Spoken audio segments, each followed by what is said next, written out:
আসসালামু আলাইকুম। আসলে আজকে যে সালমান ভাইয়ের ড্রেস মেথডের যে ট্রেনিং ওয়ার্কশপ, মাইন্ড ট্রেনিং, তো আমি উম, সারা জার্নি করার পরে সকালে যখন এখানে পৌঁছাইছি তখন থেকে আমার এই ডান পাটা কিন্তু মনে করেন যে বসার পরে সবসময় জিন করতেছে, ব্যথা করতেছে।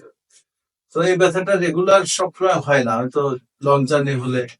তো আহ, এই যখন ব্রেথিং যে সেশনটা আসলো, যে 30 বার করে দম নিয়ে তারপরে 30তম বার, মানে যে টেকনিকটা উনি শিখালেন, মানে আমি প্রথমবারে হালকা একটু আঘাত হয়েছে যে কিছু একটা হতে যাচ্ছে। দ্বিতীয়বারে একবারেই মানে আমি আমার বুঝতে পারছি যে আমি খুব ভালো একটা ফিল করতেছি, এবং তৃতীয়বারে আমার পুরো ব্যথাটাই আমি ভুলে গেলাম, মানে ব্যথাটা যে ছিল এরকম আর ফিল হচ্ছিল না।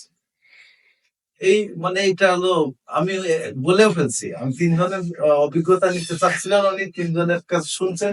আমি হাত উঁচু করছিলাম, তখনই আমাকে কি করেন বলে আমি বিষয়টা শেয়ার করতে পারি নাই আর কি।